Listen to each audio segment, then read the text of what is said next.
Good morning, everyone. Today we are presenting the article about resilience of banks during crisis.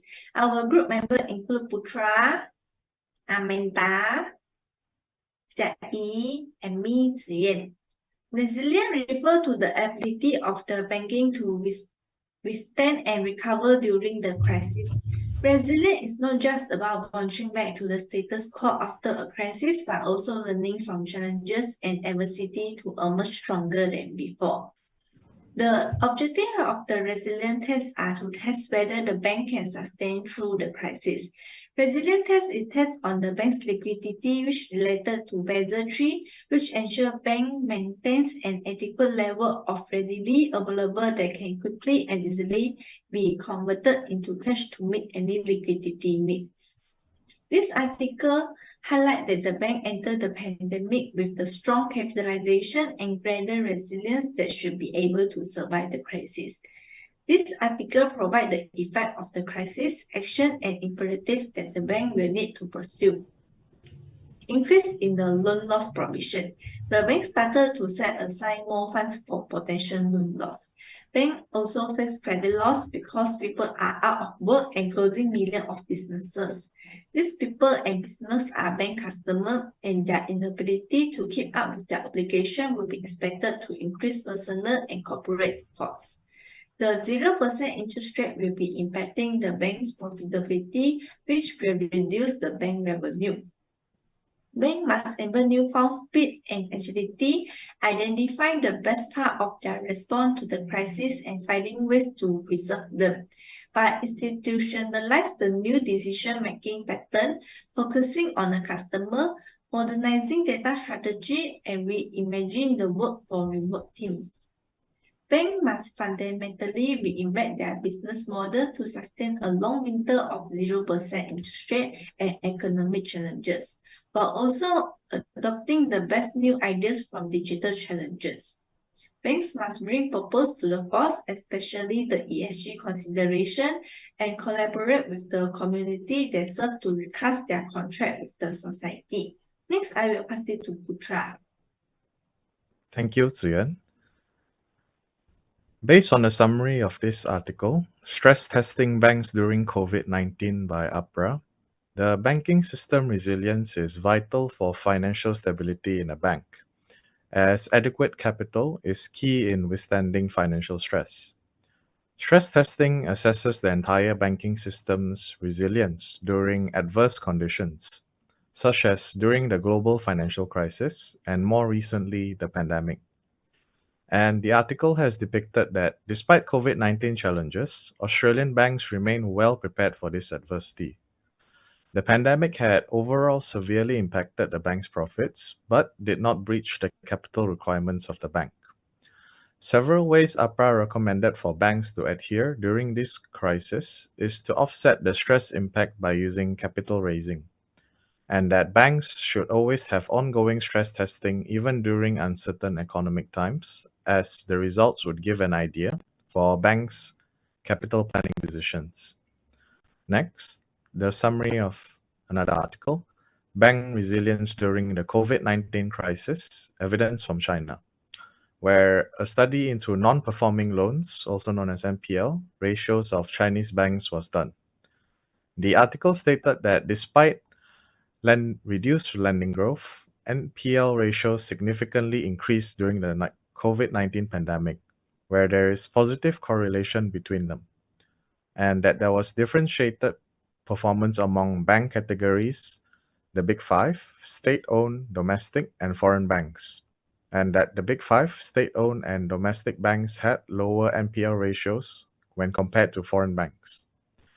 The article also emphasized on the role of equity and Tier 1 capital when dealing with NPLs, where high-quality capital is crucial for controlling a bank's NPL during crisis. Thank you. I'll now pass it on to Amanda. Thank you, Putra. So, for my part, I will be criticizing the VU article in the second article, which is the APRA information paper on stress testing banks during COVID-19. This is an aspect that the VU article fails to cover. Now, what is stress testing? This term may not be familiar to everyone. According to Article 2, stress testing is a forward-looking assessment designed to evaluate whether the bank system can effectively absorb the impact of economic stress, maintain capital level above the minimum requirements, and continue to support the economy.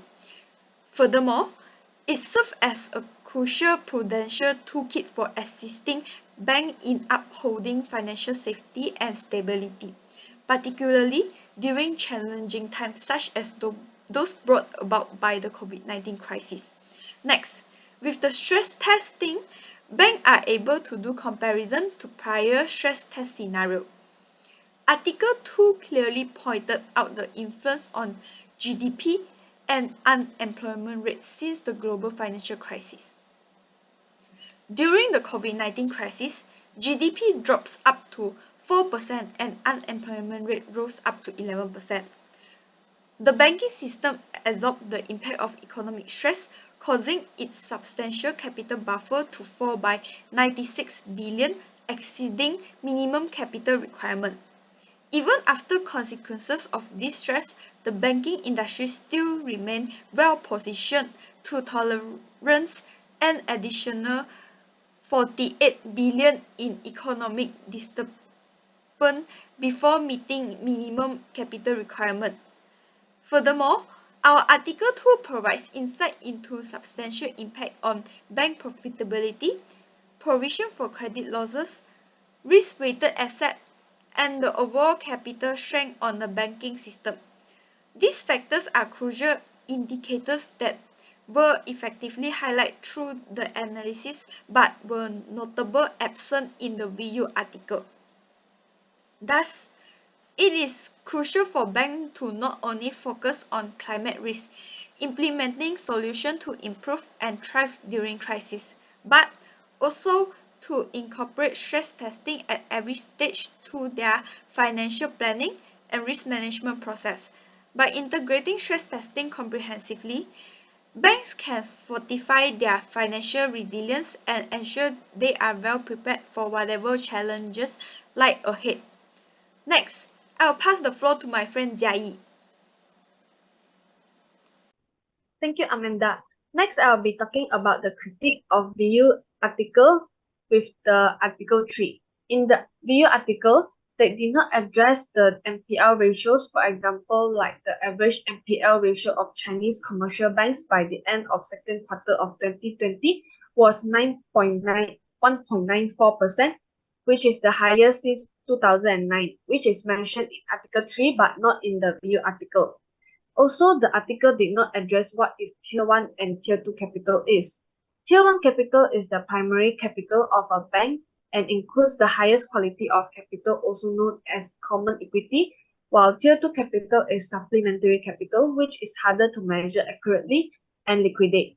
Additionally, the VU article did not mention about the foreign banks and domestic banks. The banks are mentioned in a whole and some are mentioned by countries. Last but not least, the VU article has a lot of variables such as credit losses and return on equity, but did not take into account the COVID-19 cases and death as some of the variables. In conclusion, it is crucial that for the banks to sustain during crisis. To be able to survive the crisis, the banks should have strong capitalization and great resilience. The banking sector also demonstrated resilience during financial crisis through the use of stress testing and looking into the NPL ratios.